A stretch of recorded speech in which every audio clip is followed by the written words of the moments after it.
Ada sebuah formula yang bisa memperbesar peluang video kita untuk direkomendasikan oleh algoritma YouTube. Formula ini sebetulnya udah ada sejak lama dan mudah dimengerti oleh siapa saja. Jadi teman-teman bisa ningkatin jam tayang dengan lebih cepat tanpa harus ngerti algoritma, tanpa harus beli peralatan mahal, dan tanpa harus menggunakan aplikasi tambahan apapun. Mau bikin videonya pakai HP atau DSLR dan bahkan tanpa menampilkan wajah, mau ngeditnya pakai HP atau di komputer nggak masalah. Formulanya bisa diterapkan di jenis video apapun.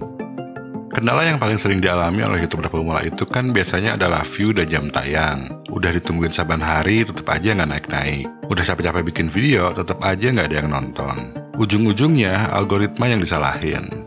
Sebetulnya, untuk dapat view dan jam tayang itu bukan salah algoritma. Dan kita juga nggak harus jadi ahli algoritma dulu untuk dapat view. Nggak perlu juga pakai trik-trik jalan pintas untuk ngakalin algoritma YouTube. Algoritma YouTube itu sebetulnya ngikutin keinginan dan kepuasan orang-orang yang nonton. Kepuasan di sini adalah interaksi dan respons yang diberikan oleh penonton terhadap suatu video, yang sering juga disebut sebagai engagement. Apakah videonya benar-benar ditonton, apakah ada yang nge-like, apakah direspon secara positif, dan apakah ada yang nge-share videonya.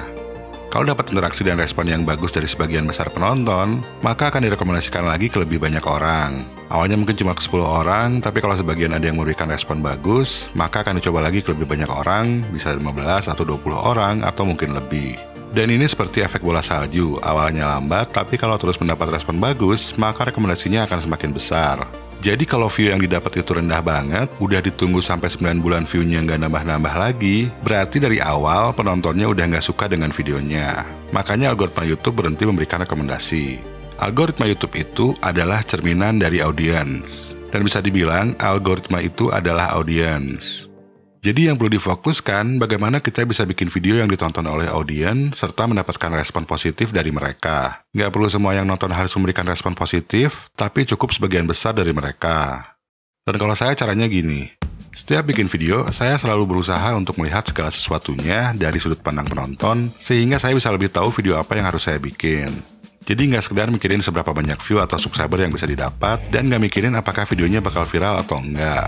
Yang saya pedulikan adalah apa yang bisa saya berikan untuk viewer channel saya. Walaupun nggak bisa tahu keinginan target audiens dengan akurasi 100%, tapi kalau kita berusaha mengenali siapa saja audiens channel, perkiraan kita bisa lebih mendekati. Nah, yang penting untuk diketahui, viewer yang ngeklik video kita itu belum tentu benar-benar nonton. Jangankan nonton sampai habis, bisa jadi baru 5 detik aja udah langsung pergi nonton video lain. Dan kita juga nggak bisa paksa mereka untuk nonton sampai habis, karena memang itu hak mereka untuk nggak suka dengan video yang kita buat.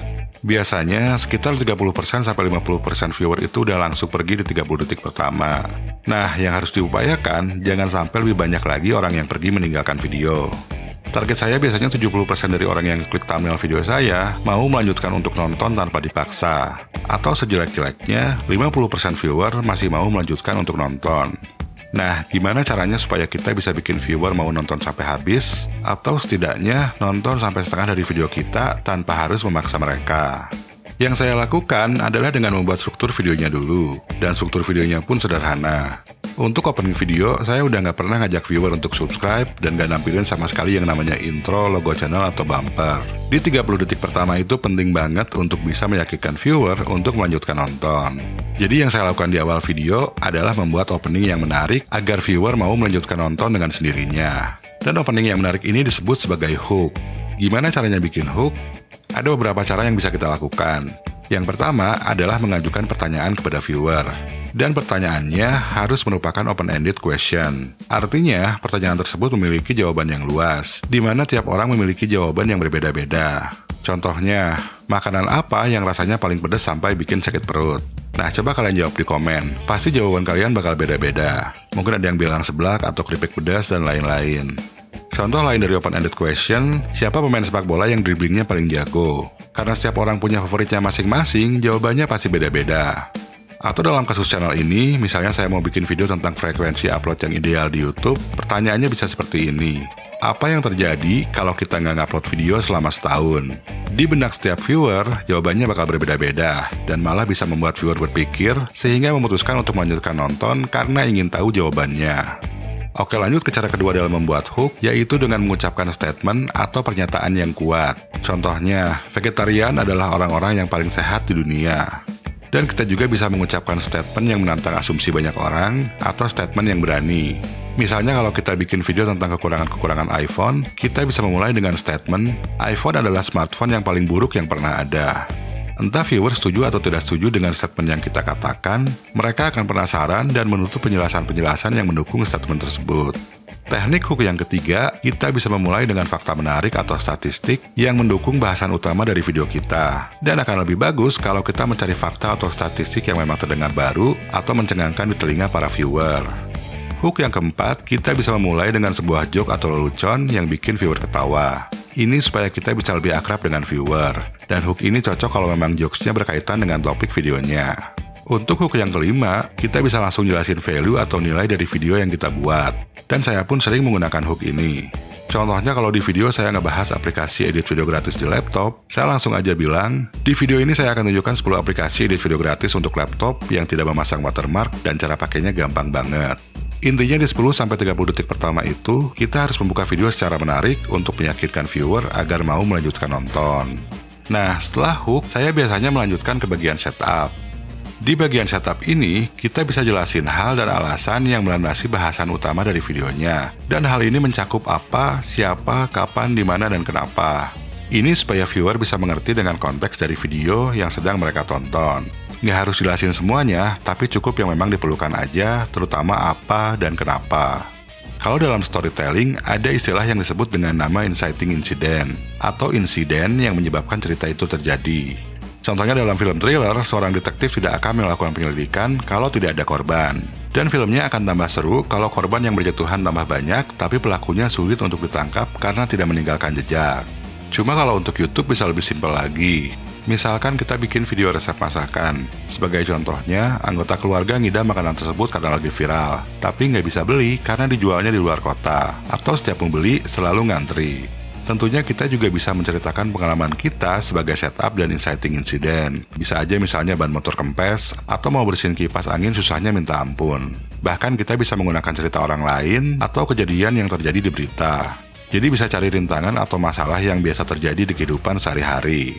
Untuk setup ini cukup sekitar 1-5 menit aja. Ini tergantung dari topik videonya juga. Yang penting jangan sampai ngalor ngidur kesana kemari. Dan yang pasti setupnya harus terarah menuju inti atau daging dari kontennya. Kalau berhasil mempertahankan 50% dari viewer setidaknya antara 2-3 menit, ini adalah pertanda bagus. Video kita akan memiliki kesempatan untuk direkomendasikan oleh algoritma YouTube. Tapi kita jangan puas dan berhenti sampai di sini. Karena kalau video-video lain dengan topik serupa memiliki retensi yang lebih tinggi, maka algoritma YouTube akan cenderung memilih untuk merekomendasikan video-video dari channel lain tersebut. Tapi nanti saya akan kasih tahu teknik-tekniknya supaya kita bisa lebih memaksimalkan nilai retensi dan durasi tonton rata-rata. Kita lanjut dulu ke bagian setelah setup, yaitu daging, yang merupakan jantung dari konten yang kita buat. Bagian daging ini intinya adalah perjalanan menuju klimaks atau tujuan utama dari pembahasan di video kita.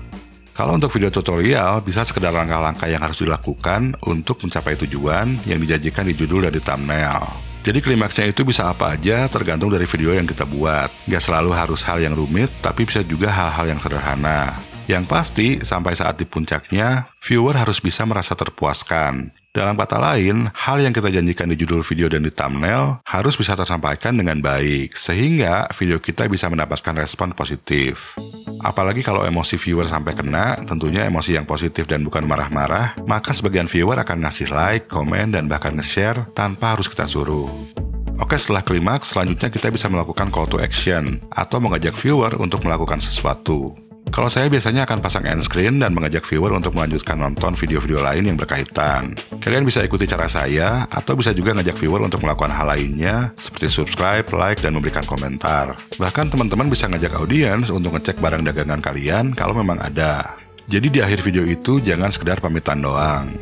Nah, cuma yang sering jadi kendala, di bagian setup atau bagian daging itu, biasanya banyak viewer yang skip atau pergi meninggalkan video. Mungkin karena terlalu bertele-tele, tapi bisa juga karena alasan-alasan lain. Nah, gimana cara ngakalinnya supaya nggak terlalu banyak viewer yang skip atau pergi? Satu trik ampuh yang bisa kita lakukan supaya nggak terlalu banyak viewer pergi di tengah-tengah video adalah dengan ngereset fokus viewer. Ini bisa kita lakukan dengan mengubah apa yang tampil di layar. Kita bisa ngereset fokus viewer dengan merubah angle dari kamera, menggunakan B-roll, menambahkan efek sederhana seperti zoom in, zoom out, transisi, atau sekedar menampilkan teks. Trik ngereset fokus viewer ini bisa kita selipin berkali-kali di video supaya viewer nggak cepet bosan. Pastikan aja timingnya pas dan tepat.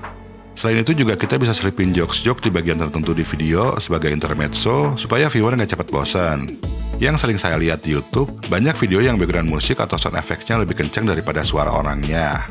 Nah, ini volumenya harus diatur dengan baik supaya nggak tabrakan. Background musik dan sound effect itu bisa membantu dalam menyampaikan emosi, tapi timing dan volumenya jangan sampai mengganggu suara kita. Nah, teman-teman bisa nulis outline atau kerangka dari struktur videonya dulu, seperti yang barusan saya jelaskan.